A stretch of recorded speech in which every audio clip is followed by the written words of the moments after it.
আজকের ঘটনাটি আমি শুনেছি আমাদের স্টুডেন্টের কাজিন তার কাছ থেকে। আমার স্টুডেন্টের নাম তানিশা। গত 27 ফেব্রুয়ারি 2022 তারিখে আমি টিউশন পড়াতে গিয়ে আমার স্টুডেন্টের কাজিন রেহানা আপুর সাথে পরিচিত হই। রেহানা আপু ভূত.com-এর একজন নিয়মিত শ্রোতা এবং আমাদের সবার প্রিয় আফনান ভাই, সিফাত, রোমান আর তুষার ভাইয়ের খুব বড় ভক্ত। আমার সাথে পরিচিত হয়ে রেহানা আপু তানিশাকে বললেন, কিরে তানিশা, তুই আগে বলবি না তোর টিচার ভূত.com-এর মডারেটর, জানিস না তুই? তানিশা আপুকে বললেন, না জানতাম না। এরপর তানিশা আপু আমাকে বলেন, ভালো হয়েছে, তোমাকে এখানেই পেয়ে গেছি, আমার কাছে একটা ঘটনা আছে আমার বড় ভাইয়ের, শুনবে? আমি হ্যাঁ বোধক উত্তর দিলে আপু আমাকে বলেন যে তানিশার পড়া শেষ হলে উনি আমাকে ঘটনাটি বলবেন। যথারীতি তানিশাকে পড়ানো শেষ হলে আপু আমাকে ঘটনাটি বলতে শুরু করেন। ঘটনাটি আপু আমাকে যেভাবে বলেছেন আমি ঠিক সেভাবেই আপনাদের সামনে উপস্থাপন করছি, আর বানানের ভুল ত্রুটির জন্য রাসেল ভাই ও আপনাদের সবার নিকট ক্ষমা চেয়ে নিচ্ছে। বলছেন রেহানা আপু, আমার বড় ভাইয়ের নাম রায়হান, সামনে তার ইউনিভার্সিটি এক্সাম। আমার আর আমার ভাইয়ের বয়সের পার্থক্য ছিল মাত্র 2 বছরের, তাই আমরা ভাই বোন কম আর বন্ধু বেশি ছিলাম। ওর পড়ার সময় আমি ওর রুমে যেতাম না, পড়ায় অসুবিধা হবে বলে। আমার আব্বু আম্মুর ইচ্ছা ছিল ছেলেকে ইঞ্জিনিয়ার বানাবেন। ভাইয়ার এসএসসি আর এইচএসসি রেজাল্ট ভালো থাকার ফলে তাকে ইঞ্জিনিয়ারিং পড়ার জন্য ইউনিভার্সিটির প্রিপারেশন নেওয়া শুরু করতে হয়। সালটা ছিল 2011। সেদিন আমার বড় ভাই রায়হান এশার নামাজ পড়ে বাসায় আসেন। একটু পরে তার বন্ধু আসিফ আমাদের বাসায় আসে রায়হানের সাথে গ্রুপ স্টাডি করবে বলে। আসিফ ছিল রায়হানের বেস্ট ফ্রেন্ড। আসিফ আর রায়হান তুলনামূলক সমান ক্যাটাগরির স্টুডেন্ট ছিল। আসিফের বাসাও ছিল আমাদের বাসা থেকে খুবই কাছে। প্রায় 1 ঘন্টা পড়াশোনা করে আসিফ রায়হানকে বিদায় দিয়ে নিজের বাসায় চলে যায়। এরপর রায়হান আবার নিজের মতো করে পড়তে চলে যায় তার রুমে। রায়হান সাধারণত পড়ার সময় দরজা বন্ধ করে পড়ে, কিন্তু দরজা লক করে না। সেদিন রায়হান বরাবরের মতো তার রুমে বসে পড়ছিল। প্রায় 1 ঘন্টার মাঝে রায়হানের রুমে চেয়ার পড়ে যাবার আওয়াজ পেয়ে আমরা তার রুমের দরজা ধাক্কা দিয়ে খুলে ভেতরে গিয়ে দেখি রায়হান মেঝেতে পড়ে আছে আর ওর মুখ দিয়ে গ্যাজলা বের হচ্ছে। রায়হানের এই অবস্থা দেখে আমি আর আম্মু রায়হানকে উঠিয়ে বসানোর চেষ্টা করেও ব্যর্থ হই, কারণ রায়হানের শরীর তখন এতটাই শক্ত হয়ে গিয়েছিল যে ওর শরীরের কোনো অংশই মুভ করছিল না। আমরা এরপর ওর হাত পা মালিশ করতে থাকি, আর 2-3 মিনিটের মাঝেই ওর মুখ দিয়ে ফেনা পড়া বন্ধ হয়ে যায় আর রায়হান একেবারে নিশ্চুপ হয়ে যায়। আমার আম্মু এরপর রায়হানকে ডাকতে থাকেন ওঠার জন্য। রায়হান, এই রায়হান, ওঠ, কি হয়েছে তোর? রায়হানের কোনো সাড়া না পেয়ে আমার আম্মু আমাকে বলেন যেন আব্বুকে ফোন করে বাসায় আসতে বলি।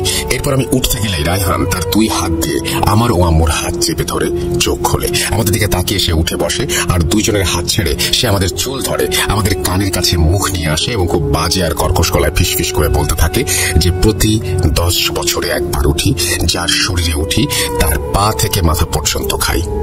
এই কথা বলে রায়হান মেঝে থেকে উঠে বিছানায় গিয়ে চাদর দিয়ে শুয়ে পড়ে। এই ঘটনার আগা মাথা কিছুই বুঝতে না পেরে আমি আর আমার আম্মু রুম থেকে বের হয়ে যাই। কিছুক্ষণ পর রাতের খাবারের জন্য আম্মু আমাকে রায়হানকে ডাকতে লাগলেন।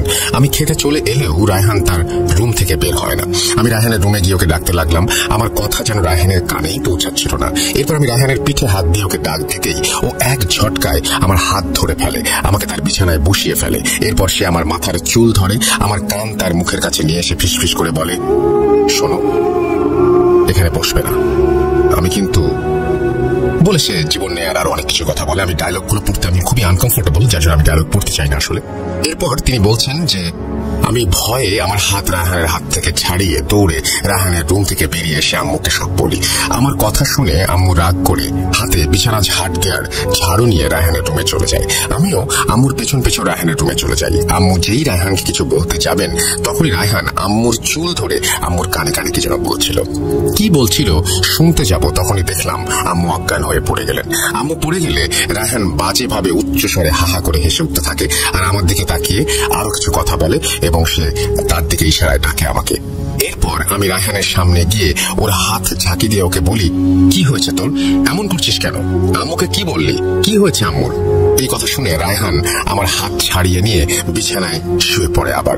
এরপর আম্মুর মুখে পানি দেই আর অনেক কষ্টে আম্মুর জ্ঞান ফেরাই। আম্মুর জ্ঞান ফিরলে আমি আম্মুকে জিজ্ঞেস করি যে উনি কেন অজ্ঞান হয়ে গিয়েছিলেন, কিন্তু উত্তরে আম্মু আমাকে যা বললেন তার কোনো লজিক আমি খুঁজে পেলাম না। আম্মু বললেন যে ওনার কিছুই মনে নেই, শেষ ওনার যা মনে ছিল তা হচ্ছে রায়হানের রুমে যাওয়া। সেদিন রাতে আমরা আর খাওয়া দাওয়া করিনি, আব্বুর অপেক্ষায় বসেছিলাম। কিছুক্ষণ এরপর আব্বু কাজ শেষ করে বাসায় আসে।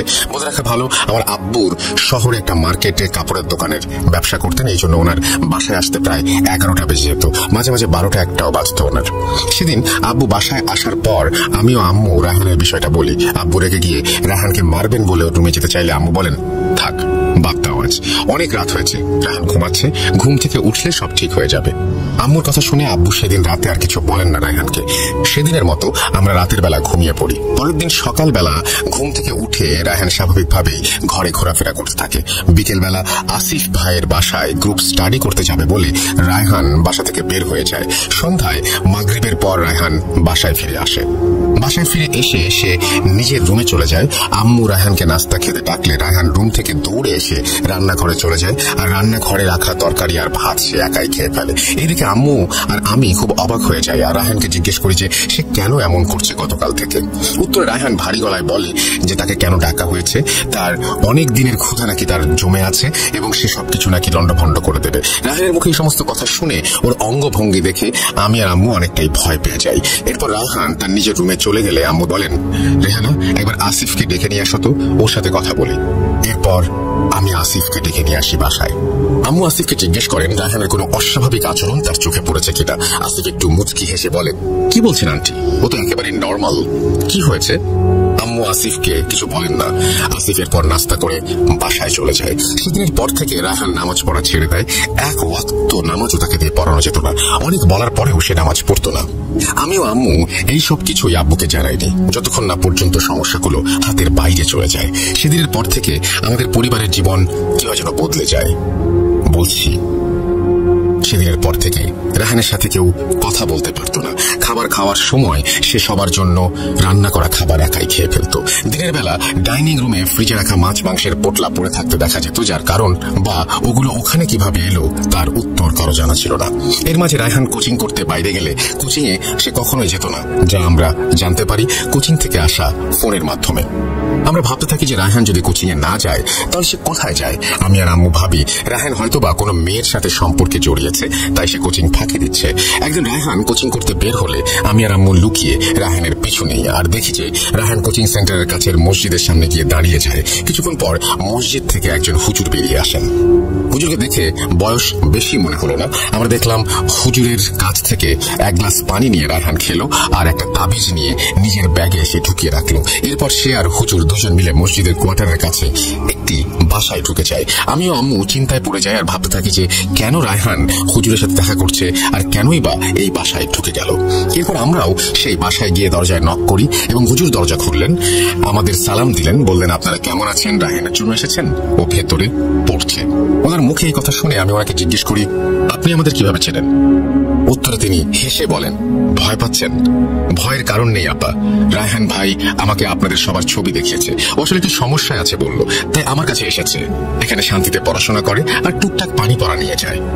হুজুরের কথা শেষ হলে আমিও আম্মু ভেতরে গিয়ে দেখি রায়হান আসলেই পড়াশোনা করছে।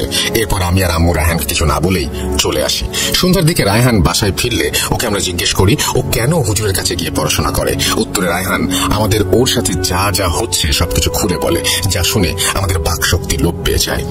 প্রিয় লিসেনার্স, আপনাদের ঘটনার মাঝে থামানোর জন্য আমি সাবিত আন্তরিকভাবে দুঃখিত, কিন্তু মাঝপথে থামার কারণ হচ্ছে যে রেহানা আপু আমাকে রায়হান ভাইয়ের ঘটনাগুলো নিজের ভাষায় বলেছিলেন, যা বুঝতে আমার মোটামুটি ভালোই সমস্যা হবার ফলে আমি আপুর সাথে ডিসকাস করে রায়হান ভাইয়ের ঘটনাটি আপুর মাধ্যমে রায়হান ভাইয়ের ভাষায় আবার শুনতে চাইলে আপু আমাকে রায়হান ভাইয়ের ভাষায় রায়হান ভাইয়ের সাথে ঘটে যাওয়া ঘটনাগুলো বলেন। আমি রায়হান ভাইয়ের ভাষাতেই পরের ঘটনাগুলো আপনাদের সামনে উপস্থাপন করছি। বলছেন রায়হান ভাই, এইচএসসি রেজাল্টের পর থেকেই আমার সাথে কিছু আজব ঘটনা ঘটছে, যার ব্যাখ্যা আমার জানা নেই। তোমরা মাঝে মাঝে আমাকে জিজ্ঞেস করো যে আমি সেদিন কেন এমন করলাম, আজ কেন এমন করছি, সব খাবার কেন একা খাচ্ছি। কিন্তু বিশ্বাস করো আমি এসবের কিছুই জানি না, আমার কিছুই মনে থাকে না। মনে হয় যেন আমার জীবন থেকে সেই সময়গুলো হারিয়ে গেছে। পড়ায় একদম মন দিতে পারছিলাম না আমি, না কোচিং এ গিয়ে ভালো করতে পারছিলাম, না বাসায় পড়তে পারছিলাম। এদিকে সামনে পরীক্ষা। আসিফের সাথে পড়তে গেলেও পড়া হয় না। আসিফ আমাকে তার সাথে পড়তে বারণ করে দিয়েছিল, এই যে এত কিছু আমার সাথে হচ্ছে সেগুলো শুরু কবে থেকে জানো? আমি বলছি শোনো। ডেট আর বার আমার মনে নেই। সেদিন কোচিং থেকে ফেরার পথে রাস্তায় এক ভিক্ষুকের সাথে আমার দেখা হয়। সে আমার কাছে ভিক্ষা চাইতেই আমি তাকে 5 টাকার একটি পয়সা দিলে সে বলে, বাবারে টাকা লাগবে না, তুই আমাকে একটা মুরগি আর কিছু চাল কিনে দে। আমার বাসায় আমার ছেলে মেয়ে মাংস খেতে চেয়েছে, ওরা অনেক দিন মাংস খায় না, তুই কিনে দিলে বউ ছেলে মেয়ে নিয়ে একটু মাংস খেতাম। চিন্তা করিস না বাবা, দিবি যত তার থেকে বেশি আল্লাহ ফেরত দেবে, দিবি। এই কথা শুনে আমার মনে সেই ভিক্ষুকের জন্য অনেক মায়া হলো। আমি আমার কাছে থাকা বই আর কোচিং এর শীট নেয়ার টাকা দিয়ে ওনাকে বাজার থেকে 1 কেজি চাল আর 1 কেজির একটু বেশি ওজনের একটা ব্রয়লার মুরগি কিনে দেয়। সেই জিনিসগুলো হাতে পেয়ে ভিক্ষুক খুশি হয়ে তার ঝোলা থেকে ছোট একটি আয়না বের করে আমাকে দেয়। আমি নিতে না চাইলে সে আমাকে বলে, নে বাবা, এটা রাখ, তোর কাজে লাগবে। এরপর ভিক্ষুকের জড়াজড়িতে আমি ভাবি, ধুর, একটা আয়নাই তো, কি আর হবে নিলে। এই ভেবে আমি ব্যাগে আয়না ঢুকিয়ে ফেলি। সেদিন রাতের বেলা আমি আমার রুমের জানালায় ঠক ঠক নক করার আওয়াজ শুনতে পাই। শুরুতে মনের ভুল ভেবে আমি ঘুমানোর চেষ্টা করি, কিন্তু আমার ভাবনাকে ভুল প্রমাণ করে জানালায় আবারও ঠক ঠক শব্দ। এবার আমি অনেক ভয় পেয়ে যাই আর কাঁথা মুড়ি দিয়ে শুয়ে পড়ি। আম্মু, মনে করো এখন অনেক রাত, তুমি একা রুমে আছো। এই রাতের বেলা এখন তোমার রুমের জানালায় ঠক ঠক করে নক করার আওয়াজ পাচ্ছ, কি করবে তুমি? ভয় পাবে জানি। রেহানা, তুই বল, ভয় পাবি না? আমিও তেমনি ভয় পেয়েছিলাম, কিন্তু আস্তে আস্তে নক করার আওয়াজটা বাড়তে লাগলো আর এবার প্রতিটা জানালায় একই সাথে নক হতে লাগলো। আমি এবার ভয়ে তোমাদের ডাকবো বলে বিছানা থেকে উঠে যাই, আর তখনই টেবিল থেকে কিছু একটা পড়ে ভেঙে যাবার শব্দে আমার বুক কেঁপে ওঠে। আমি রুমের লাইট জ্বালিয়ে দেখি ভিক্ষুকের দেয়া সেই আয়নাটা মেঝেতে পড়ে ভেঙে গেছে। আমি আয়নাটা তুলতে গেলে আমার হাতে কাচের টুকরো লেগে যায় আর আমার হাত কেটে যায়। এরপর আমার রুমের দরজার বাইরে আম্মু তুমি চলে এসে আমাকে ডাক দিলে। আমি দরজা খুলে কাউকে দেখতে পাই না। আমি উন্মাদের মতো হয়ে যাচ্ছিলাম বলে মনে হতে লাগলো আমার। এরপর আমি কি ভেবে যেন রুমের জানালা খুলে কুর্নিশ করে কাউকে অভ্যর্থনা জানালাম। প্রচন্ড গরম লাগছিল রুমে আমার। এই গরমের মাঝে খুব হিম শীতল ঠান্ডা এক বাতাস আমার শরীর আর কলিজা জুড়িয়ে ভেতরে আসলো। আমার খুব ভালো লাগছিল বাতাসটা গায়ে লাগাতে। এরপর আমি ঘুমিয়েছি না কি করেছি আমার মনে নেই। এর পরের দিন আসিফ বিকেলে গ্রুপ স্টাডি করার জন্য আমার কাছে এসে আমাকে বলে, কিরে তোর চোখ লাল কেন, গত রাত ঘুম হয়নি? আসিফের এই কথা শুনে আমি ওকে বলি, কিরে তুই কিভাবে জানলি যে আমার ঘুম হয়নি রাতে? আসিফ রাঙাত্মক সুরে আমাকে বলল, কিরে ভাই, কমন সেন্স কি বাজারে বিক্রি করে এসেছিস? তোর চোখ লাল তাই ভাবলাম ঘুম হয়নি। এই বলে আসিফ বিষয়টা এড়িয়ে যায়। সেদিন রাত থেকে আমার সাথে নতুন নতুন ঘটনা ঘটতে থাকে। রাতে ঘুমানোর জন্য শুয়ে পড়ার কিছুক্ষণ পর আমার মনে হয় জানালার বাইরে কেউ একজন আমাকে ডাকছে। খুব ক্ষীণ আর ফিস ফিস করে কেউ আমাকে বলছে, রায়হান, রায়হান। এরপরে কেউ একজন বলে যে ভিক্ষুকে যে আমি সাহায্য করেছিলাম সে এখন সাহায্য নিতে এসেছে, সামনে নাকি পরীক্ষা, সে আমাকে সাহায্য করবে এসব। আমি বলি যে তুমি কে, চলে যাও প্লিজ চলে যাও। এরপর মনে হলো আওয়াজটা আমার কানের কাছে এসে বলছে যে আমি যদি বাঁচতে চাই তাহলে তার কথা শুনতে না হলে আমাকে মরতে হবে, আর কাউকে এই কথা জানালেও নিশ্চিত মৃত্যু। এই কথা শুনে আমি ভয় পেয়ে দরজা খুলে তোমাদের ডাকতে গেলে দেখি যে দরজা খুলছে না। অগত্যা ভয়ে আর জানের মায়ায় পরে আমাকে জানালা খুলতে হয়। জানালা খুলতেই সেই শীতল বাতাস আবার আমার গায়ে এসে লাগে আর আমার কিছু মনে থাকে না। এর পর দিন ঈশার নামাজের পর ইমাম সাহেবের সাথে কথা বলে এই বিষয়ে উনি আমাকে বলেন, রায়হান তুমি যে আয়নাটা নিয়েছিলে সেটা নেওয়া ছিল তোমার চরম মাত্রার ভুল, ওটা এখন কোথায়? আমি হুজুরকে বলি, হুজুর সেটা ভেঙে গেছে আর আমি সেটা ফেলে দিয়েছি। হুজুর আমাকে এরপর বলেন, দেখো আমি তো এসব কিছু করি না আর এই লাইনে পড়িও নি। আমাদের মুয়াজ্জিন সাহেব এই সমস্যাগুলো নিয়ে কাজ করেন, উনি এই মাদ্রাসারই ছাত্র ছিলেন, ওনার কাছে যাও। উনি এখানে মুয়াজ্জিনের চাকরি করেন আর তোমার কোচিং এর সামনে মাদ্রাসায় ছাত্রদের পড়ান, ওখানেই ওনাকে পাবে। সেদিন মুয়াজ্জিন সাহেবকে আমি খুঁজে না পেলেও পরের দিন আসরের নামাজের পর তাকে খুঁজে পেয়ে সবকিছু জানাই। উনি আমাকে বলেন, রায়হান ভাই আসলে এটা কি সমস্যা আমাকে বুঝতে হবে, আমি আপনাকে পানি পড়া দিচ্ছি, দেখুন আজ রাতে কিছু হয় কিনা। মুয়াজ্জিন সাহেবের পানি পড়া খেয়ে সেদিন রাতে আর কিছু হয়নি। এরপর আসিফের বাসায় আমি গ্রুপ স্টাডি করতে যাই। আমি খাতায় অঙ্ক করছিলাম, এমন সময় আসিফ রাগ করে আমার চেয়ারে লাথি মারে আর বলে, তুই মুয়াজ্জিন সাহেবের কাছে কেন গিয়েছিলি, কি সমস্যা আমাকে বলতিস? আমি আসিফের এই আচরণে অবাক হয়ে যাই। আমি যে মুয়াজ্জিন সাহেবের কাছে গিয়েছিলাম সেটা তুই কিভাবে জানলি? আসিফ কোনো উত্তর না দিলে আমি চেয়ার থেকে উঠে বাসায় চলে আসি। সেদিন আমি তোমাদের সব বলতে চেয়েছিলাম, কিন্তু আমার কানের কাছে ভেসে আসে সেই একই শব্দ, কাউকে নাকি বলা যাবে না। এরপর আমার আর কিছু মনে নেই। পরের দিন রাতে আমি পানি পড়া খেয়ে ডাইনিং রুমে আসতেই দেখি আমি পানির গ্লাস হাতে টেবিলের সামনে দাঁড়িয়ে। এই দৃশ্য দেখে কেউ হতভম্ব হয়ে যাবে, কিন্তু আমি কেন যেন খুব প্রাউড ফিল করছিলাম। আমি দেখলাম আমার মতো দেখতে সেই লোকটা আমার সামনে পানি নিয়ে এসে কুর্নিশ করে আমাকে অভ্যর্থনা জানিয়ে বলল যে এই পানি নাকি আমার। এবং সেদিন রাতে আমার এতটুকু মনে ছিল না এরপর কি হয়েছিল। তবে যে সকালে মেঝেতে মাছ মাংসের পোটলা তোমরা দেখেছিলে, সেটা মনে হয় আমারই কাজ। এরপর আমি একদিন রাতের বেলা বাথরুমে গেলাম। কি দেখলাম জানো? তুমি বলো আম্মু। রাতের বেলা তুমি বাথরুমে গেলে, এরপর আয়নার দিকে তাকিয়ে যদি তুমি দেখো যে তুমি নিজেই নিজের দিকে নিজে তাকিয়ে হাসছো, তাহলে কেমন লাগবে? আমি আয়নায় একইভাবে হাসতে থাকলাম। আমি হাসতে দেখলাম নিজেকে। এরপর আমি নিজের চেহারায় হাত দিয়ে দেখলাম আমি আসলে হাসছি কিনা, কিন্তু না, আমি হাসছিলাম না। কত কিছু দেখেছি, সহ্য করেছি আমি, কিন্তু তোমাদের বলতে গেলেই মনে থাকতো না। আমি আজ হুজুরের তাবিজ পড়েছি আর পানি পড়া নিয়েছি বলেই আমি হয়তো বলতে পারছি সবকিছু। এভাবে আস্তে আস্তে জানালা নক করা থেকে কাছে আসা, এরপর সেই শয়তান আমাকে পুরোপুরি কবজা করে নিচ্ছে আস্তে আস্তে। এই জন্য আমার পড়া হচ্ছিল না। আসিফের সাথেও বেশ কিছুদিন দেখা নেই। একদিন এশার নামাজ পড়তে গিয়ে আমি দেখি আসিফও নামাজে এসেছে। নামাজ শেষে সে আমার কাছে ক্ষমা চায় আর আজকে গ্রুপ স্টাডি করতে আসবে বলে জানায়। আমি বাসায় আসার পরে আসিফ বাসায় আসে পড়ার জন্য। পড়ালেখা শেষ করে আমাকে একটা চকলেট খেতে দিয়ে চলে যায়। সেদিন আমি চেয়ার থেকে পড়ে গিয়েছিলাম আর আমার মুখ দিয়ে ফেনা বের হচ্ছিল। এরপর থেকে যা যা হয়েছে তোমরা জানো। এই দুর্বিষহ সমস্যার মাঝে একদিন সকালে দেখলাম আমার দাঁত কালো হয়ে গিয়েছে, মুখের ভেতর সহ কালো আর খুব বেশি পরিমাণে বাজে দুর্গন্ধ ছড়াচ্ছে। মনে হচ্ছিল যেন আমি বেঁচে আছি, কিন্তু আমার মুখ মরে গেছে, মরে গিয়ে পচে গেছে, দুর্গন্ধ ছড়াচ্ছে। আমি এরপর থেকে রেগুলার মুয়াজ্জিন সাহেবের বাসায় যাই আর ওনার তাকবীর গ্রহণ করে পড়াশোনা করি। এভাবেই আমার জীবন চলছে। কিন্তু একটা কথা, সেটা হচ্ছে যে তোমাদের কাছে একটাই অনুরোধ, আমাকে বাঁচাও। পরীক্ষা চলে এসেছে, আমি কি পরীক্ষা দিতে পারবো? আমাকে সাহায্য করো। এই বলে রায়হান ভাই ওনার সাথে ঘটে যাওয়া ঘটনাগুলো বলা শেষ করেন। লিসনার্স, চলুন পরের ঘটনাগুলো রেহানা আপুর ভাষায় শোনা যাক। বলছেন রেহানা আপু। রায়হানের মুখে এসব কথা শুনে আমিও আম্মু অবাক হয়েছিলাম। তেমনি আমরা দুজনই আসিফ ভাইকে সন্দেহ করেছিলাম এই সমস্যাগুলোর জন্য। সেদিন সন্ধ্যার পর আমি আসিফ ভাইয়ের বাসায় গিয়ে ওনাকে ডেকে আনি। আসিফ ভাই বাসায় আসতেই আম্মু ওনাকে বলেন, কি খবর আসিফ, তোমরা এখন পড়ো না একসাথে? রায়হানের সাথে কি কিছু হয়েছে? রায়হান সারাদিন কেমন মনমরা হয়ে থাকে, জানো কিছু? আম্মুর কথা শুনে আসিফ মুচকি হেসে বলে, না তো আন্টি, কিছু হয়নি। পরীক্ষা চলে এসেছে, তাই একাই পড়ি বাসায় এখন। কোথায়? চলুন তো আন্টি, ওর রুমে গিয়ে দেখি। এরপর আমি আর আম্মু আর আসিফ তিনজন মিলে রায়হানের রুমে আসি। আমরা রায়হানের রুমে ঢুকতেই রায়হান লাফ দিয়ে বিছানা থেকে উঠে পড়ে আর আসিফের সামনে মাথা ঝুঁকিয়ে কুর্নিশ করে তাকে অভ্যর্থনা জানায়। এই দৃশ্য দেখে আমি আর আম্মু রীতিমতো অবাক হয়ে যাই আর রায়হানের বলা একটা কথার সাথে মেলানোর চেষ্টা করি। রায়হান বলেছিল সে একদিন পানি পড়া খেতে উঠে নিজের মতো কাউকে দেখতে পেয়েছিল এবং যে তাকে কুর্নিশ করে আর পানি খেতে বলে এবং তাকে মালিক বলে সম্বোধন করে। আমাদের সন্দেহ যেন কংক্রিটের মতো শক্তিশালী হয়ে গিয়েছিল তখন। এরপর আমরা আসিফ ভাইকে বাসায় চলে যেতে বলি আর পরের দিন সকালে রায়হান ঘুম থেকে উঠলে আমরাও ওর মুখ থেকে বাজে গন্ধ পাই প্রচুর পরিমাণে। ওর মুখের ভেতরে আসলেই কালো হয়ে গিয়েছিল। সেদিন সকালে আম্মু আব্বু সবকিছু জানালে আব্বু প্রচন্ড রেগে যান আর বলেন, এই শয়তানকে নিয়ে কোথায় যাই?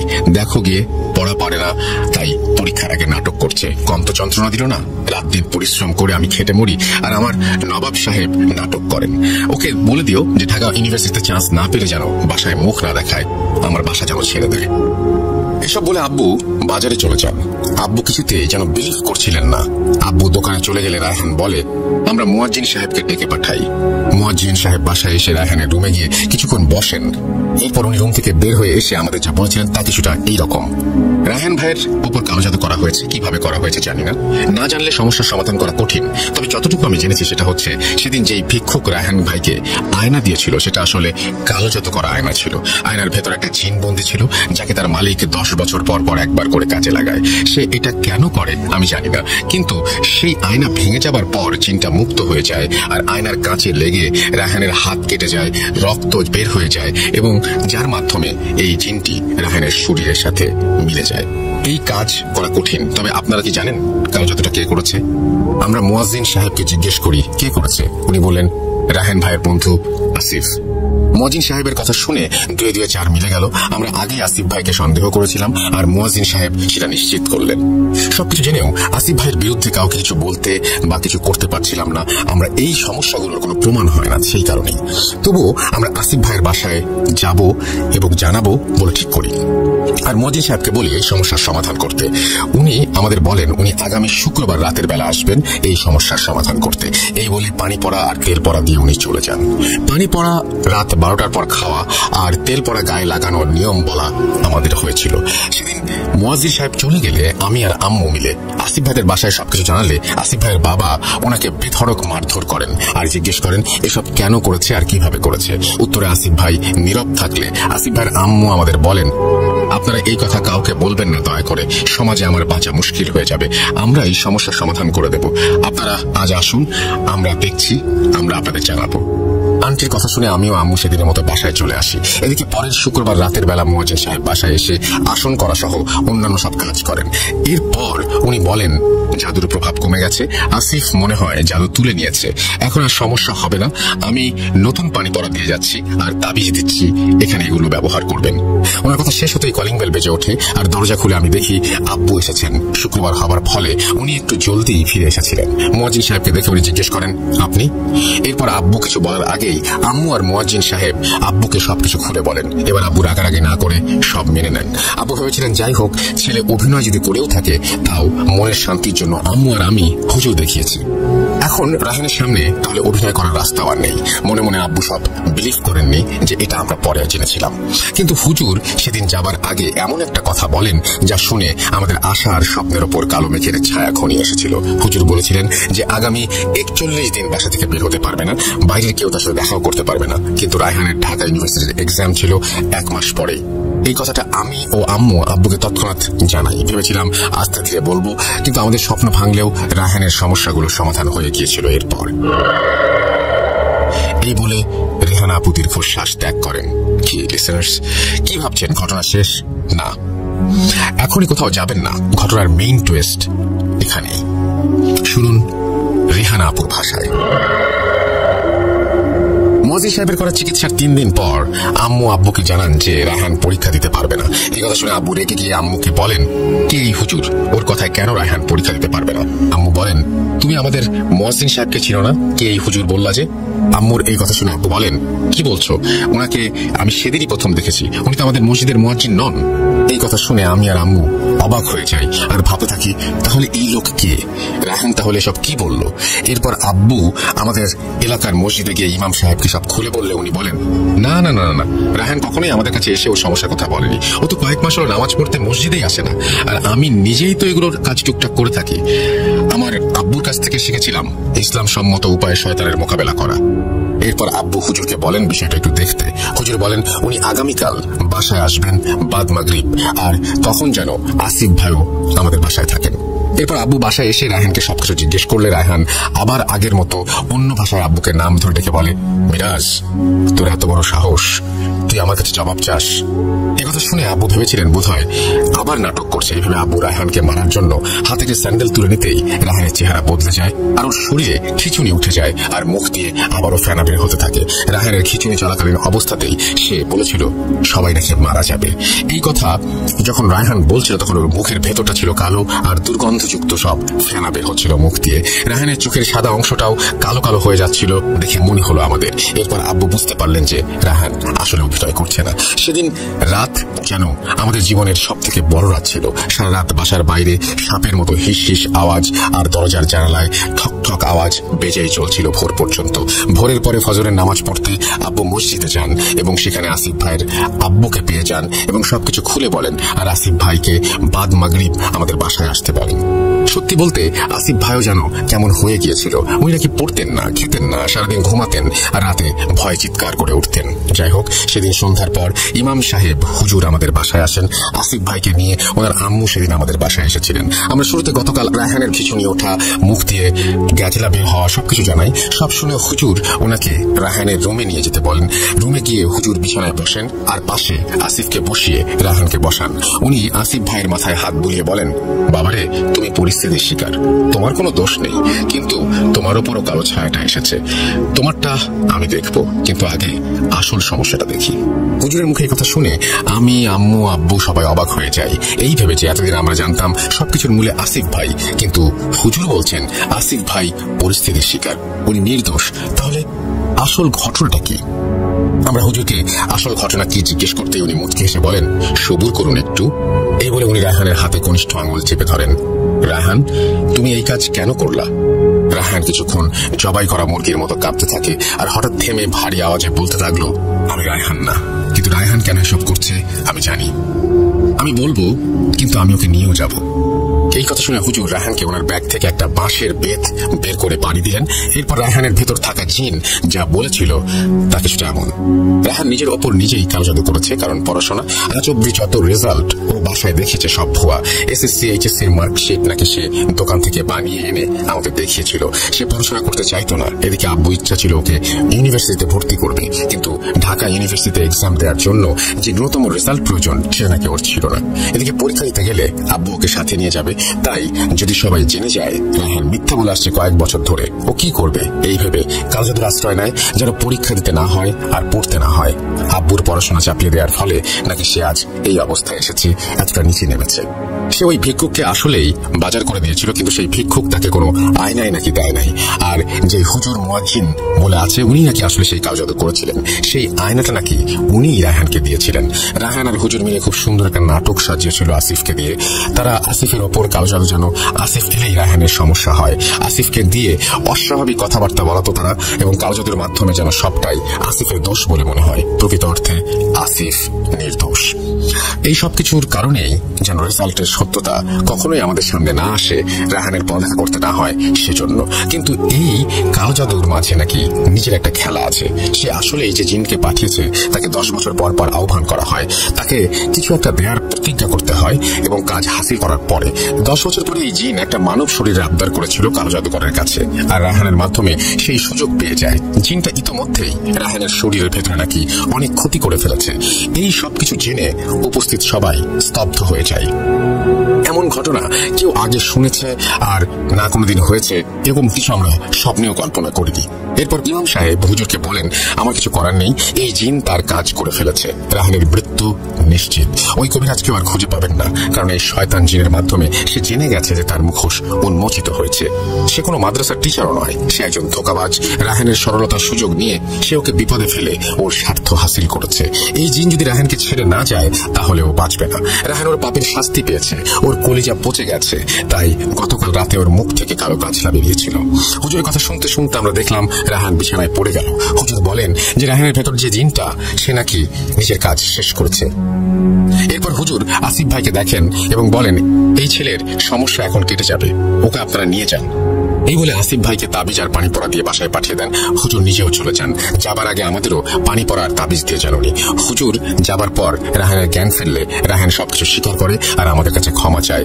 এরপর 3 মাস কেটে যায়। রায়হান ধীরে ধীরে মৃত্যুর দিকে এগোতে থাকে।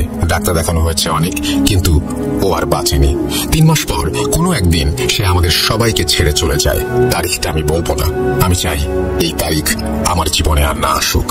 এর কয়েক বছর পরে নাকি আসিফ ভাইও কেমন পাগল পাগল হয়ে গিয়েছিল।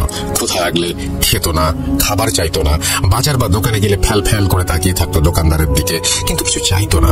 আমরাও আমার ভাইয়ের করুণ স্মৃতি নিয়ে সেই বাসায় আর সেই শহরে থাকতে পারিনি। 2013 সালে আমরা সবাই অন্যত্র শিফট করি। ঘটনা তো শেষ সাবিত, কিন্তু আমি তোমার মাধ্যমে সবাইকে একটা মেসেজ দিতে চাই। এই ঘটনাটি শুধু কোনো প্যারানর্মাল ঘটনা নয়, এটি একটি শিক্ষণীয় ঘটনা বটে। অনেক মা বাবা তাদের ছেলে মেয়েদের জোর করেন পড়াশোনা করে নির্দিষ্ট কোনো সাবজেক্ট বা ইউনিভার্সিটি চুজ করার জন্য। কেউ চিন্তা করেন না যে তাদের উপর দিয়ে কি প্রেশার যায়। ওরাও মানুষ, ওদের কিছু হয়ে গেলে লাইফে আমাদের দেশের কি হবে। তাদের মধ্যে আমাদের একজন ভাই, তার কষ্টটা আমি বুঝি। এই ঘটনা যদি সকল মা বাবা শুনতে পেতেন, যদি একজনও শুনে থাকেন, তাহলে তার নিকট নিবেদন যে খুব বেশি প্রেশার দেবার আগে একবার সেই মানুষটিকে নিয়ে ভাববেন। আমার ভাইয়ের জন্য সকলে দোয়া করবেন যেন আল্লাহ তাকে মাফ করেন ভুলের জন্য। এই বলে রেহানা আপু তার ঘটনা শেষ করেন। কেমন লাগলো আপনাদের সেটা বিচার আপনারাই করবেন। লেখার ও গোছানোর ভুল ত্রুটির জন্য রাসেল ভাই এবং সকলের কাছে ক্ষমা চেয়ে নিচ্ছি। আবারও নতুন কোনো সপ্তাহে নতুন কোনো এপিসোড, নতুন কোনো ঘটনা নিয়ে হাজির হবার ইচ্ছা পোষণ করছি। সবার সুস্থতা কামনা করে সাবিত বিদায় নিচ্ছি। আসসালামু আলাইকুম। এই ছিল সাবিতের ঘটনা। আশা করছি আপনাদের ভালো লেগেছে। যদি ভালো লাগে অবশ্যই আমাদের জানাবেন। আমাদের ইমেল অ্যাড্রেস হচ্ছে russell.booth.com@gmail.com। আপনার নাম, ঠিকানা এবং ফোন নাম্বার সহ আপনার জীবনে ঘটে যাওয়া ঘটনা আমাদের পাঠিয়ে দিন। ঘটনা শুরুতে অবশ্যই উল্লেখ করুন যে ঘটনাটা আপনি স্টুডিওতে এসে শেয়ার করতে চান, নাকি আপনি চান আপনার ঘটনা আমরা পড়ে শোনাই। দেশের বাইরে যারা রয়েছেন তারা অবশ্যই অডিও ক্লিপ পাঠাতে পারেন বা লিখেও পাঠাতে পারেন। এই ঘটনাটি আজকে একটা অন্যরকম ঘটনা ছিল, যেখানে নিজের কালো জাদু করে নিজেই বিপদে পড়েছে। থ্যাংক ইউ ভেরি মাচ সাবিত ঘটনা পাঠানোর জন্য। আমরা চলে যাব আমাদের পরবর্তী ঘটনায়।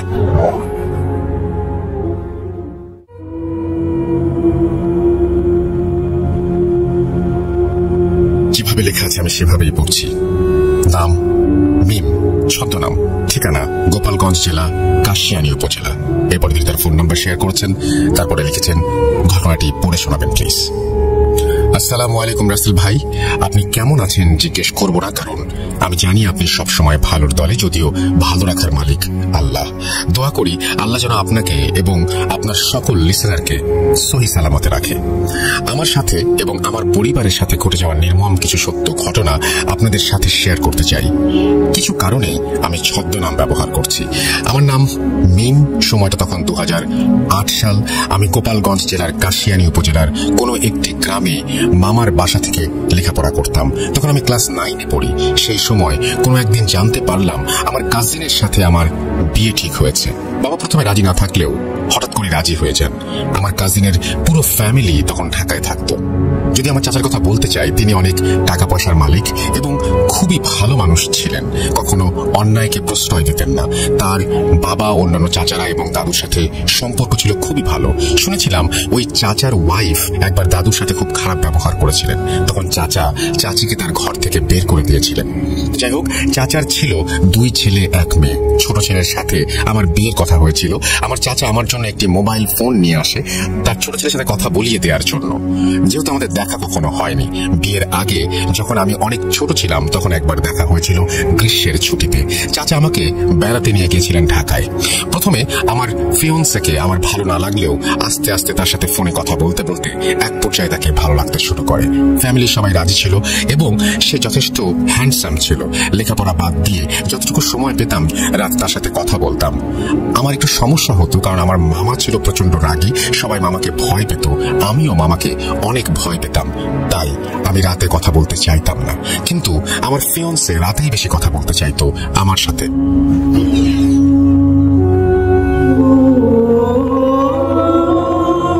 একদিন যদিও ফোন অলওয়েজ সাইলেন্ট মোডে থাকতো, হঠাৎ করে রাত 1টার সময় আমার ঘুম ভেঙে যায় এবং আমি দেখি আমার ফিয়ন্সে আমাকে কল দিচ্ছে। আমি ফোনটা রিসিভ করার জন্য বাইরে যাওয়ার চিন্তা করি। যেহেতু ঘরটি ছিল টিনের ঘর, এক পাশে কথা বললে অন্য পাশে কেউ শুনতে পারতো, তাই মামার ভয় ভাবলাম উঠোনে যেয়ে কিছুক্ষণ কথা বলে আসি। মামার বাড়িটা ছিল এমন, বাথরুমে যাওয়ার জন্য বাইরে যেতে হতো। মামার বাড়ির পাশে ছিল বিরাট এক জঙ্গল। অনেক মানুষ গলায় দড়ি দিয়ে মারা গেছে ওই জঙ্গলে। জঙ্গল এত অন্ধকার থাকতো যে মানুষ দিনে যেতেই ভয় পেত। জঙ্গলের পরেই ডোবা টাইপের একটা পুকুর, বাঁশঝাড়, আর বাঁশঝাড়ের পরেই ছিল আমার মামার বাড়ি লাগোয়া পুকুরের পাড়ে ছিল একটা তুলো গাছ। গ্রামের ভাষায় আমাদেরকে মান্দার গাছ বলি। এই গাছটি পুকুর পাড়ের জঙ্গলের কাছাকাছি অবস্থিত। যাই হোক, আমি আমার ফিয়ন্সের ফোন পেয়ে আস্তে আস্তে দরজা খুললাম যাতে মামার টের না পায়। তারপরে উঠোনে যেয়ে তাকে ফোন ব্যাক করলাম। এক রিংয়েই ফোন ধরলো সে। কথা বলতে বলতে এক পর্যায়ে আমার মনে হলো যে আমার মামা আমার কথা শুনে ফেলবে আর আমার একটু দূরে যাওয়া উচিত। এই চিন্তা করতে করতে আর কথা বলতে বলতে বাড়ির সীমানায়, অর্থাৎ শেষ সীমানায় যেয়ে দাঁড়ালাম। তারপর শান্তি পাচ্ছিলাম না মনে, ভয় লাগছিল এই বুঝি মামা শুনে ফেলবে। এই ভেবে হাঁটা শুরু করলাম এবং যে একটা বাঁশের সাথে হেলান দিয়ে কথা বলতে শুরু করলাম। কিন্তু একটু পর মনে হলো পুকুর পাড়টা সবচেয়ে নিরিবিলি, ওইখান থেকে কথা বললে কেউ শুনতে পাবে না। সেই জন্য আমি পুকুর পাড়ে মান্দার গাছটার দিকে হাঁটা শুরু করলাম। এভাবে মান্দার গাছের নিচে দাঁড়িয়ে 20 মিনিটের মতো কথা বললাম। হঠাৎ করে দেখলাম প্রচন্ড ঝড় উঠেছে, বাঁশের আগাগুলো বাতাসে ভেঙে যাচ্ছে। কিন্তু আমি খেয়াল করলাম ঝড় বাতাস শুধু বাঁশ গাছের আগায় হচ্ছে, বাঁশের গোড়া বা আমার গায়ে কোনো বাতাস লাগছে না। আমি ভাবলাম অনেক গাছপালা, এই জন্য নিচে বাতাস আসতে পারছে না। কোনো কিছু পাত্তা না দিয়ে কথা বলছি, এমন সময় হঠাৎ করে লাইনটা ড্রপ করে গেল। আমি চারপাশে তাকিয়ে চিন্তা করলাম এটা আমি কোথায় আছি। প্রচন্ড অন্ধকার, ঝড় বাতাস চারিদিকে হচ্ছে, সবকিছু যেন ভেঙে পড়বে। আমার মনের মধ্যে অনেক ভয় কাজ করছিল আর আমি চোখ বন্ধ করে এক দৌড় দিয়ে বাড়ির উদ্দেশ্যে চলে গেলাম। 20 থেকে 30 সেকেন্ড সময় লাগলো বাড়ির সীমানায় প্রবেশ করতে। বাড়ির সীমানায় প্রবেশ করে একবার পেছনে ফিরে তাকালাম দেখলাম কোনো ঝড় না, কোনো বাতাস না, কোনো কিছু না, স্বাভাবিক যেন এখানে ঝড় কখনো আসেইনি। যাই হোক, আমি ভাবলাম ঝড় হয়তো এসে হঠাৎ করেই থেমে গেছে। কোনো চিন্তা না করে আস্তে আস্তে রুমে প্রবেশ করলাম। ঘড়ি দেখলাম 2:01 দেখাচ্ছে। বিছানায় যে আমি আমার ফিয়ান্সেকে একটা টেক্সট করলাম, যেহেতু কথা শেষ হয়েছিল না। টেক্সটে বললাম যে অনেক রাত হয়েছে, আমি আজকে আর কথা বলতে পারবো না, সকালে কথা হবে, টেক্সট ব্যাক করো। এভাবে অনেকক্ষণ কথা হওয়ার পর কোনো টেক্সট না পেয়ে আমার মধ্যে অস্থিরতা কাজ করতে লাগলো। চিন্তা করলাম ওয়াশরুমে গেলেও তো এতক্ষণ লাগার কথা না, সে কি তার ফোন দেখেইনি? তাকে অনেকবার কল দিলাম, কল রিসিভ করলো না। লাস্ট কল দিয়ে ঘুমিয়ে যাবার চিন্তা করে আবার আস্তে আস্তে গেট খুলে টয়লেটের উদ্দেশ্যে গেলাম। লাস্ট কল যখন রিসিভ করলো তখন তারও বড় বোন অর্থাৎ আপু আমাকে যেটা জানালো সেটা শোনার জন্য আমি মোটেও প্রস্তুত ছিলাম না। আপু বলল তার ভাই 10টার সময় বাসায় এসেছে, 11টার মধ্যে খাওয়া দাওয়া করে ঘুমিয়ে গেছে। সে এতই টায়ার্ড ছিল যে রুমে যেয়ে ঘুমানোর টাইম পায়নি। আপুর সাথে কথা বলতে বলতে ড্রয়িং রুমে ঘুমিয়ে গেছে এবং আপু তার প্রেজেন্টেশনের কাজ ড্রয়িং রুমে বসে বসে করছে 3-4 ঘন্টা। আমি ফোন রেখে মোবাইলে টাইম দেখলাম 3টা বাজে। আমি মনে মনে ভাবলাম কে ছিল তাহলে আমাকে ফোন দিল 1টার দিকে, আর কার সাথে কথা বললাম জঙ্গলে যে। প্রচন্ড ভয় পেলাম, কিন্তু কাউকে কিছু বলতে পারলাম না। আমি লুকিয়ে লুকিয়ে কথা বলতে গিয়েছিলাম। এসব চিন্তা করতে করতে ঘরে এসে এক পর্যায়ে ঘুমিয়ে গেলাম। যখন ঘুম ভাঙলো সেটা পরের দিন সন্ধ্যা 6টা। আমার আশেপাশে দেখি অনেক আত্মীয় স্বজন এবং আমার আব্বু আম্মুর একজন মামা ছিলেন, যিনি ছিলেন মৌলানা। আমার মুখের উপরে ঝুঁকেছিলেন তিনি, কি বিড়বিড় করে পড়ছিলেন আর ফোঁ দিচ্ছিলেন। পরে জানলাম দুপুর গড়িয়ে সন্ধ্যা, আমাকে অনেকবার ডাকাডাকি করা হয়েছে, আমি উঠি নাই। নানু ভেবেছিল স্বাভাবিকভাবে আমি ঘুমাচ্ছি, কিন্তু কোনো কারণে মৌলানা সাহেব আমাদের বাসায় এসেছিলেন এবং তিনি দেখলেন আমার প্রচন্ড জ্বর এবং তিনি একটু ঝাড়ফুঁকের ব্যবস্থা করলেন। গ্রামাঞ্চলে ঝাড়ফুঁক এগুলোই বেশি চলে ডাক্তারের থেকে। মৌলানা নানাভাবে আমাকে একটু পানি পড়া খাওয়ালেন। সবাই চলে গেলে উনি আমাকে বললেন, রাতে বাইরে একা একা কোথাও যেও না, তুমি যেখানে কল্যাণ ভাবছো সেখানে হয়তো তোমার অকল্যাণ নিহিত। আমি কিছুই বুঝলাম না, শুধু তার যাওয়ার দিকে চেয়ে রইলাম। পরে শুনেছিলাম ওই রাতটি ছিল হাজরা ফাটার রাত, গ্রামাঞ্চলের ভাষায়, যেটা অমাবস্যার থেকেও ভয়ঙ্কর, ঘুটঘুটে অন্ধকার। পারতপক্ষে এই রাতে সন্ধ্যার পরে কেউ বাইরে বের হয় না। এরপর থেকে আমার আর কোনো সমস্যা হয়নি, সব ঠিকঠাক চলছিল। কি ভেবেছেন এখানে ঘটনা শেষ? এটা তো সমস্যার শুরু মাত্র। 1 মাস পরে আমার চাচা চাচি পুরো ফ্যামিলি সহ গ্রামে বেড়াতে আসে এবং সব চাচারা ফ্যামিলি সহ গেট টুগেদার করার জন্য চলে আসে। আমিও বাড়িতে যাই কিছুদিন থাকার জন্য। হঠাৎ করে আমি তার ফ্যামিলিতে একটু পরিবর্তন লক্ষ্য করলাম। যেমন চাচা আর আগের মতো অন্য চাচাদের সহ্য করতে পারছে না, দাদুর সাথে খারাপ ব্যবহার করছে। এরই সাথে অন্য একটি জিনিস লক্ষ্য করলাম, আমার ফিয়ন্সের বোন অর্থাৎ ওই চাচার একমাত্র মেয়ের সাথে কিছু আজগুবি ঘটনা ঘটছে। একদিন সে অন্যান্য কিছু কাজিনদের সাথে কথা বলছিল, একটি রুমে ঢুকেছিল এবং যখন বের হয়েছিল রুম থেকে দেখলাম তার গায়ের জামায় অনেক ছেঁড়া ছেঁড়া, কেউ অ্যাসিড দিয়ে পুড়িয়ে দিলে যেমন জামা ছিঁড়ে ছিঁড়ে যায়, পুড়ে যায় সেরকম, এবং ছেঁড়াগুলোর চারিদিকে হলুদ দাগ হয়ে আছে। সে নিজেও জানে না তার জামার এই অবস্থা। একজন দেখলো এমন কেন জামাটা, অথচ ওই মুহূর্তে আমি ওই রুমের সামনেই বসেছিলাম। আমি দেখেছিলাম জামাটি ঠিকই ছিল ঢোকার সময়। এরপর ওই আপুর আম্মা আমার চাচি আসলো এবং তিনি বলল, এটা ধরার দরকার নেই, রেখে দে, এটা পলিথিনের ব্যাগে রেখে দে, এটাকে নিয়ে দেখবো কেন এমন হলো। আমি কিছুই বুঝলাম না উনি কাকে দেখাবার কথা বললো, কিন্তু আমি আপুর এই অবস্থা দেখে খুবই দুঃখ পেয়েছিলাম এবং আমার ফিয়ন্সের বড় বোন ছিলেন তিনি। এরকম আরো অনেক ঘটনা ঘটেছিল সেদিন, যেগুলো আমি নিজের চোখেই দেখেছিলাম। যাই হোক, বেসিক্যালি সবাই এসেছিল দাদুর অসুস্থতার কারণে, কিন্তু ওই চাচার আচার আচরণে দাদু আরো বেশি অসুস্থ হয়ে পড়েন এবং এক পর্যায়ে দাদু মারা যান। এরপর আমার বড় চাচা এবং অন্যান্য চাচাদের প্রেশার দিতে থাকে জমি জমাগুলো ওনাদের কাছে বিক্রি করে দেবার জন্য, কিন্তু আমার বাবাকে বলে, মেয়েকে আমার ছেলের সাথে বিয়ে দিয়ে দিব, এগুলো এমনি লিখে দে, এগুলো তোর সব মেয়েরই থাকবে। তার কথা শুনে আমার বাবা খুব অবাক হন। এই ভাই ছিল সবচেয়ে উদার মনের ফ্যামিলির মধ্যে। আমার বাবা রাজি হয়নি, কারণ আমার একটি ছোট ভাই ছিল এবং তিনি বলেছিলেন আমার মেয়ের কিছু দরকার হলে আমার কাছ থেকে নেবে, তার তো অংশ আছে এখানে। এটা শোনার পর থেকে চাচা চাচি আমাদের বিয়ের ব্যাপারটা আর মানতে পারছিলেন না। অনেক ঝামেলার এক পর্যায়ে আমাদের বিয়েটা ভেঙে যায়। এভাবে চলতে চলতে এক পর্যায়ে আমার উপর অত্যাচারের মাত্রা বেড়ে গেল। চাচার কথা ছিল তিনি বড় ছেলে, তাই হিসাব অনুযায়ী অন্য কেউ জন্ম না নিলে সব সম্পত্তি তারই পাওয়ার কথা। সে গ্রামের কিছু গুন্ডা লোকদের নিয়ে আমাদের কিছু জায়গা দখল করলো এবং আমাদের জায়গায় বিল্ডিং বানাতে গেল। তখন বাবা আইনের আশ্রয় নেওয়ার কথা ভাবে। ঠিক তখনই বাবা ব্রেন স্ট্রোক করে বসলো। 1 সপ্তাহ বাবা সার্ভাইভ করেছিল, তারপর বাবা মারা যান। মারা যাবার ঠিক 1 সপ্তাহ পরে আমাদের ঘরের সামনে পুকুর পাড়ের 2টি জলজ্যান্ত তাল গাছও মারা যায়, যেটা আমার আম্মু লক্ষ্য করেছিল। আমার আম্মু খুবই পরহেজগার ছিলেন, একজন মহিলা যিনি 5 ওয়াক্ত নামাজ পড়তেন, সন্ধ্যায় কোরআন শরীফ পড়তেন, বিভিন্ন মহিলাদের মাহফিলে যেতেন এবং অনেক আমল করতেন। একদিন একদিন আম্মু আমাকে বড় হুজুরের বউয়ের কাছে নিয়ে গেলেন। তিনি তার হাজবেন্ডের সাথে কথা বলবে বলে একদিন পরে আসতে বললেন। পরের দিন গেলাম। যাওয়ার পর মুষলধারে বৃষ্টি শুরু হলো। বড় হুজুর পর্দার আড়াল থেকে কথা বলতে শুরু করলেন আমাদের সাথে। বড় হুজুর আম্মুকে বললেন, এই মেয়ের তো এখানে বহু বছর আগে থেকে কালজাদু করা হয়েছে এবং আমাদের বাড়িতে দুটি গাছ মরে গেছে। গাছ দুটি কেটে তার গোড়ায় যা পাবো সব বিসমিল্লাহ বলে পুড়িয়ে ফেলতে হবে এবং 2টা তাবিজ তার কাছ থেকে এনে আমরা সেই অনুযায়ী বাড়িতে যাবার জন্য প্রস্তুতি নিলাম। কিন্তু বৃষ্টি তখন থামে নাই। আমাদের বাড়িটা ছিল অনেক দূরে, তাই আমরা বৃষ্টিতে ভিজেই বাড়িতে যাওয়ার কথা চিন্তা করলাম। কিন্তু হুজুর আমাদের থামিয়ে দিয়ে তার বউকে কিছু একটা আমাদের উপর ছিটিয়ে দিতে বললেন। তিনি বললেন, যাই হোক না কেন কোনো ভয় পেও না আর কাউকে কিছু বলো না। আমরা বাসা থেকে বের হয়ে রওনা দিলাম।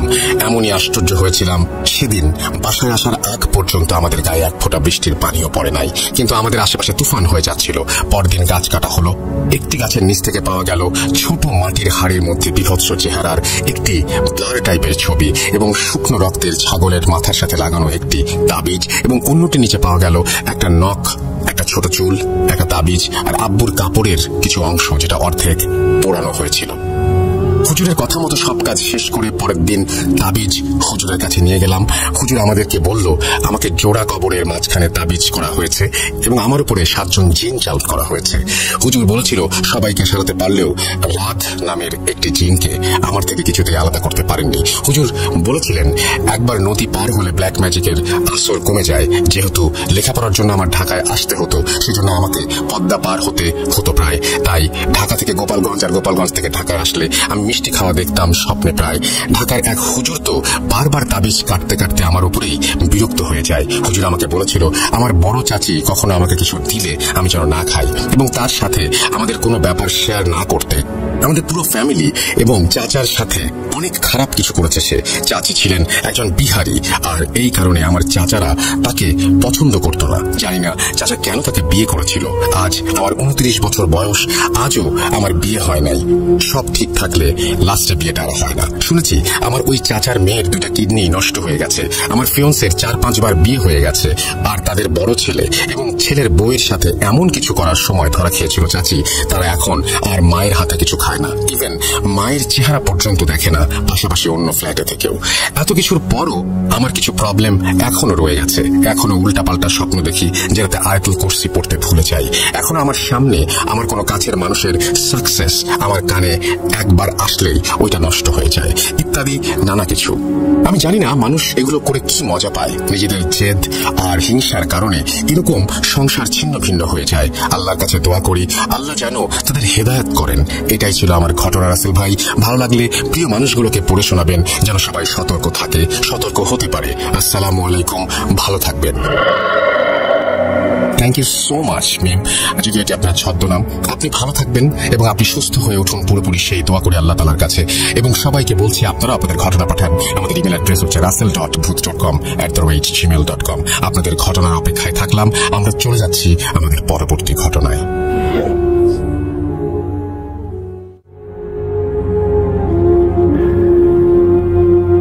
সবাইকে আরো একবার স্বাগত জানাচ্ছি আমাদের রবিবারের স্পেশাল এপিসোডে। এবং এই এপিসোড আপনারা জানেন শুধুমাত্র প্রিমিয়াম সাবস্ক্রাইবারদের জন্য। এবং আপনাদের আরো একবার ধন্যবাদ জানাই কষ্ট করে প্রতি রবিবার এভাবে হাজির হয়ে যাওয়ার জন্য। আমি আজকেও আপনাদের জন্য একটা ইমেল নিয়ে এসেছি, যে ইমেলটি আমি এখন পড়ে শোনাবো। আপনারা অনেকেই কমেন্ট করছেন, অনেকেই আমাদের সঙ্গে আছেন। থ্যাংক ইউ ভেরি মাচ আমাদের সঙ্গে এভাবে থাকার জন্য, প্রতি সপ্তাহে এভাবে হাজির হয়ে যাওয়ার জন্য। যেভাবে লেখা আছে আমি সেভাবেই পড়ছি।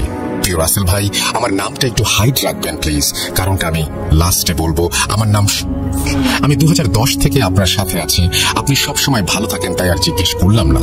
বেশি কথা না বাড়িয়ে আমি ঘটনায় চলে যাচ্ছি। ঘটনাটি একটু বড়, আশা করি আপনার ভালো লাগবে।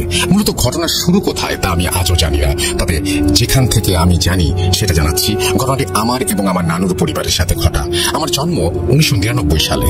বড় আপু এবং আম্মুর কাছে শোনা যে আমি ছোটবেলায় একা একাই খেলা করতাম আর এভাবে খেলতাম যেন আমার সাথে একজন খেলছে। যখন একটু বড় হয়ে বোঝা শিখি, তখন আম্মুর কাছে আম্মুর দাদার ব্যাপারে কিছু শুনি। ঘটনা 1।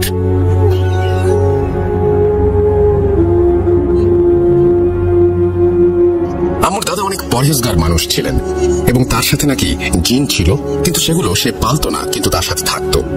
নানির কাছে শুনেছিলাম এগুলো নাকি তার বংশগতভাবে পাওয়া।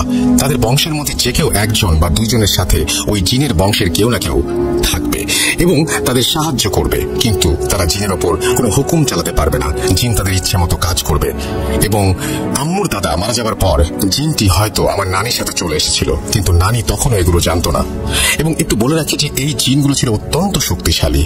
জিন সাথে থাকায় নানি মাঝে মাঝে কিছু প্রবলেম ফেস করত, যেমন ঘরে টুকটাক আওয়াজ, ঘরের আবহাওয়া ঠান্ডা থাকা ইত্যাদি, যার কারণে সে ভয় পায় এবং তার এক কাজিনের সাথে এক কবিরাজের কাছে যায়। কবিরাজ জিনটি দেখে লোভ লাগে এবং সে বিভিন্ন কায়দায় জিনটিকে তার কাছে বন্দী করে এবং এটাকে দিয়ে বিভিন্ন কাজ করায় এবং অত্যাচার করায়।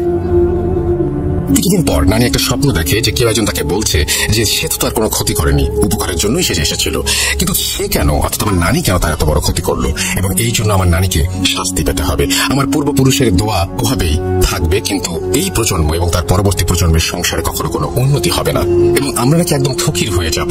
এবং সে জানালো যে আমাদের এরকম অনিষ্ট হবে। ঠিক যেই কথা সেই কাজ। নানার অঢেল জমি জমা থাকা সত্ত্বেও আমাদের সংসারের অবনতি হতে থাকে। কিছুদিন পর নানার ক্যান্সার ধরা পড়ে এবং সমস্ত জমি জমা বিক্রি করেও চিকিৎসা করে তাকে বাঁচানো যায়নি। যেদিন সর্বশেষ ফসলি জমি বিক্রি করা হয় নানার ওষুধের জন্য, তার কয়েকদিন পরেই আমার নানা মারা যায়। একে একে নানি তার সব মেয়ে বিয়ে দেন এবং সর্বশেষ এই পরিবারটি ঋণের চাপে পড়ে যায়, যা এখনো কাটিয়ে উঠতে পারেনি। আমার মামাদের সবাইকে দেখেছি, প্রত্যেকে ট্যালেন্টেড, কিন্তু তারা আজ পর্যন্ত কোনো উন্নতি করতে পারেনি। ঘটনা 2। আমি ছোটবেলা থেকে ছিলাম প্রচন্ড ধর্মপ্রেমী। আমার ছোট মামা একজন হুজুর। সে মাঝে মাঝে বলতো আমার ভাগ্নির মধ্যে যে নূর আমি দেখেছি তা খুব কম মানুষের মধ্যে থাকে। আমি কোনো বিপদ হবার আগেই তা কেমন যেন বুঝে ফেলতে পারি। স্বপ্ন দেখতাম, নয়তো বুকের মধ্যে আটকে উঠতো। এইভাবেই চলছিল দিন। আমি কোরআন পড়া শিখি। আমার সাথে যারা পড়তো তাদের সবার চেয়ে দ্রুত, আর আমার আরবিতে সূরা লেখা দেখে অনেকেই অবাক হয়ে যেত। আমার বাড়িতে কিছু ঝামেলা হওয়ায় পড়ালেখা করতে আমাকে পাঠানো হয় রাজশাহীতে। স্যারকে প্রমিস করেছিলাম যে এই এলাকা বা বাড়ির নাম কাউকে বলবো না, তাই বলতে পারছি না। আমি এবং আমার সাথে কিছু ছেলে আমরা স্কুলের এক স্যারের বাড়িতে থাকতাম। আমি তখন ক্লাস 6-এ পড়ি। স্যারের বাড়ি 2 তলা এবং অনেক বড়। আমি বেশিরভাগ সময় ছাদে থাকতেই পছন্দ করতাম, কারণ ছাদ থেকে পদ্মা নদী একদম সুন্দর দেখা যেত। বাড়িতে রুমে একাই ঘুমাতাম, কিন্তু রাজশাহীতে আমার রুমমেট হয় আমারই দূর সম্পর্কের চাচাতো ভাই। ও প্রতি রাতেই কোনো না কোনো কারণে ভয় পেয়ে জেগে উঠত।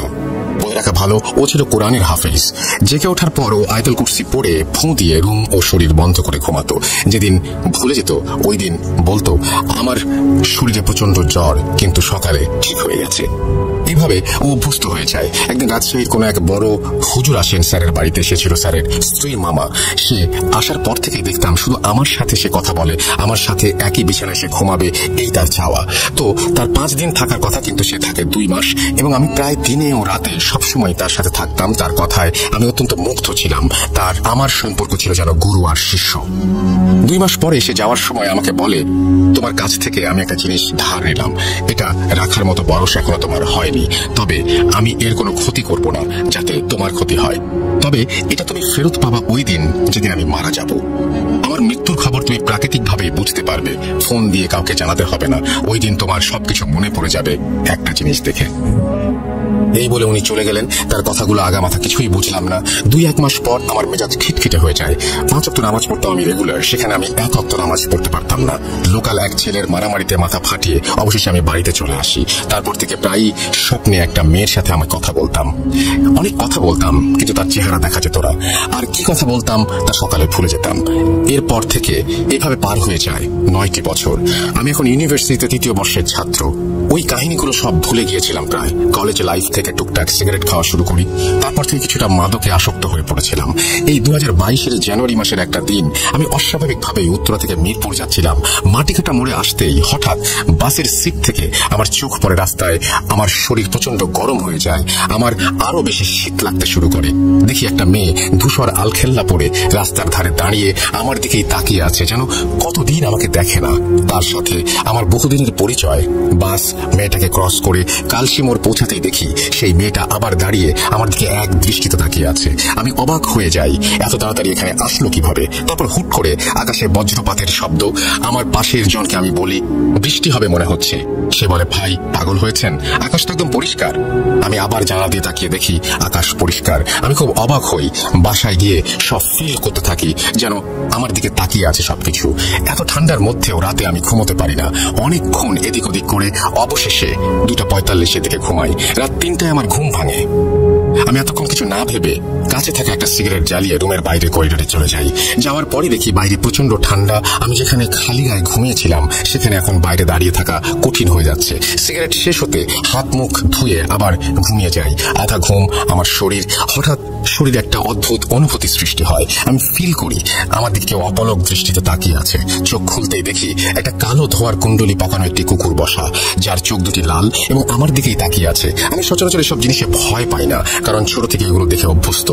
তবুও কেন জানি না তখন ভয় লাগতে শুরু করে। ওই লাল চোখ দুটো দেখে আমি উঠতে গিয়ে দেখি আমি আর নড়তে পারছি না। বুঝলাম বোবাই ধরেছে। শুনেছি এসব জিনিস দেখে ভয় পেলে নাকি এরা আরো ভয় দেখায়। তাই আমি মুখ দিয়ে যতটুকু আওয়াজ করা যায় করেছি। হঠাৎ একটা শীতল হাত আমার শরীরে কেউ রাখে, সাথে সাথে আমার শরীর ছেড়ে দেয়। আমি লাফ দিয়ে উঠে বসি। দেখি কুকুরটা এখনো আছে এবং রাগী চোখে দাঁত বের করে এখনই লাফ দেবে আমার উপরে। এরকম একটা অবস্থা। আমি ভয়ে পেছনে ঘুরে একজনকে জড়িয়ে ধরি। চোখ আমার বন্ধ। হঠাৎ আজানের শব্দ কানে আসে। আমি চোখ খুলে তাকিয়ে দেখি আমি যাকে জড়িয়ে ধরেছিলাম সেখানে কেউ ছিল না। আর কুকুরটা দেখে ভয় পাচ্ছিলাম। আস্তে আস্তে আমার রুমের দেয়ালের সাথে সেই কুকুরটা মিশে গেল। তখন আমার মনে হলো আমি তো রুমে একাই, তাহলে গায়ে হাত রাখলো কে? আর ভয়ে আমি জড়িয়ে ধরলাম বা কাকে? আমি সকালে আম্মুকে সব জানাই। সাথে সাথে আমার রাজশাহীর সব ঘটনা মনে পড়ে যায়। তাহলে কি হুজুর মারা গিয়েছেন? ওখানকার কারো সাথে যোগাযোগ না থাকায় আমি এখনো জানি না রাসেল ভাই। আম্মু বলল যে সে বড় হুজুর ফোন দিচ্ছে। আমি মানা করলাম, বললাম যে মা নানুর সাথে যা হয়েছিল তা আমার সাথে হোক, আমি তা চাই না। রাসেল ভাই, আমি ছোট্ট একটা জব করতাম। এই ফেব্রুয়ারিতে আমার প্রমোশন হয়ে যায়। আলহামদুলিল্লাহ আমিও আস্তে আস্তে পরিবর্তিত হতে শুরু করেছি। সকল মাদক দ্রব্য ত্যাগ করি আমি নিজে থেকে। এখন টুকটাক সিগারেট খাওয়া হয়, এছাড়াও ছেড়ে দেব। এটা শুধু সময়ের ব্যাপার। আমার মনে হচ্ছে আমি যেন আসল আমিকে ফিরে পেয়েছি। এতদিন অন্য কেউ ছিলাম। নামাজটা আবার রেগুলার করার চেষ্টা চলছে। এখন আমার মনের এমন পরিবর্তন দেখে সবাই অবাক। আর বেশি বড় করবো না, আমার জন্য দোয়া করবেন। আর ঘটনাটি ভালো লাগলে পড়ে শোনাবেন। ভূত.com আমার অনেক প্রিয় একটি প্রোগ্রাম। আমি যেখানে যাই ঘটনা কালেক্ট করি ইচ্ছে করে। আমিও একদিন আপনার ভাইয়ের মতো স্টোরি নিয়ে আসবো। ভূত.com এর জন্য রইল অনেক অনেক শুভকামনা। গুছিয়ে লিখতে পারিনি বলে ভুল হলে ক্ষমা করবেন। নাম পরিচয় গোপন রাখলাম, এতে আমার পরিবারের উপর সমস্যা হতে পারে। খোদা হাফেজ বলে তিনি তার নামটা অবশ্য শেয়ার করেছেন। থ্যাংক ইউ ভেরি মাচ আপনাকে। এই রবিবারে স্পেশাল এপিসোডে আপনার ঘটনা দিয়ে শুরু হলো আপনার যাত্রা ভূত.com এর সাথে। আশা করছি আপনার কাছ থেকে আরো অনেক অনেক ঘটনা পাবো। যারা এতক্ষণ আমাদের শুনছিলেন তাদেরকে অনেক ধন্যবাদ। আপনারা সবাই ভালো থাকুন, সুস্থ থাকুন, মোস্ট ইম্পর্টেন্টলি ভূত.com এর সাথে থাকুন। আল্লাহ হাফেজ।